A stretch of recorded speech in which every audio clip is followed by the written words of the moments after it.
First at 5, the suspect in an attempted kidnapping, which Providence police tell us 2 officers saw happen, is back behind bars tonight. And we've been tracking this story since it was first breaking last night at 6. Police claim Roy Bautista tried to lure the boy into his car after he got off a school bus, then led police on a high-speed chase when the plainclothes officers who witnessed the attempted abduction tried to stop him.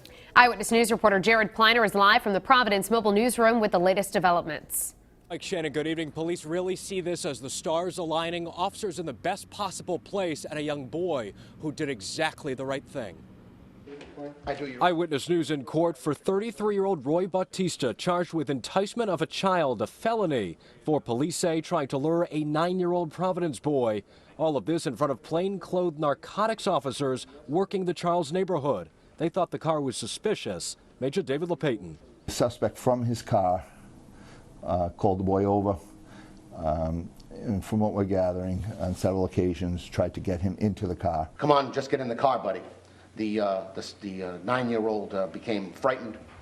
He will later state at the station in his statement that he believed that he was going to be kidnapped. The boy had just left his school bus Tuesday afternoon at Russo and Social Streets. He refused to get in the car, simply walked away. LePayton says as the officers approached yelling commands, Bautista took off, leading them in a high-speed chase. State troopers say Bautista hit other drivers on a 146 North Providence off-ramp while fleeing. Split the 2 vehicles at the bottom of the off-ramp at a red light, striking both of them in the rear, and then continued on to Mineral Spring. Pawtucket police later arrested the 33-year-old. We asked the major whether detectives have been able to establish the why here. There's a lot of motives that I really won't go into now. We're just fortunate the timing of the whole incident, that the officers were in the area, because, you know, God knows what could have happened. Bautista held without bail tonight. Enticement carries up to 5 years. The officers, by the way, commended for their quick actions. And coming up new at 6, important advice for the parents of young children. Live with the Providence Mobile Newsroom tonight, I'm Jared Pliner, Eyewitness News. We're learning more tonight about the suspect in a disturbing abduction attempt that was first breaking yesterday. Today, 33-year-old Roy Bautista was arraigned on a felony and child enticement charge, accused of trying to lure a 9-year-old into his car in Providence.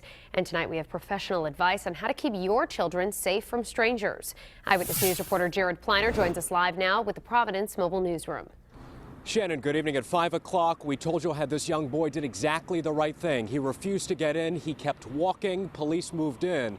Now, how this story can be used by parents as a conversation starter. Roy Bautista not happy as police alleged he tried to get a 9-year-old boy into his car who just stepped off a school bus in Providence's Charles section Tuesday, all in front of narcotics officers who acted. A fortunate outcome. Tonight, advice for parents of young kids from Family Service of Rhode Island, Sarah Kelly Palmer, on attempts to lure. For you to help with a lost pet, or they've lost their car, they need directions, they can get an adult to help them with that. Kelly Palmer has told her 7-year-old son where he can go if in trouble. Not only our home, but the home of our neighbors or our friends, a library or a police station. Really talk to your kids about the areas that they frequent. For kids who walk to school or wait for a bus. Stay with a buddy, stay in a group. Instead of walking close to the road, walk further in on the sidewalk so they're not as close to cars. And on planning for emergencies where a parent or guardian can't get to school.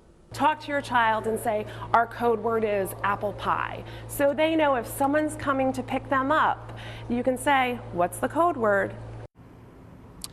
All really good information tonight, and Kelly Palmer also says role-playing can be very helpful, posing questions rather to your children, see how they answer in certain scenarios and adjust or correct them accordingly. Live with the Providence Mobile Newsroom tonight, I'm Jared Pliner, Eyewitness News.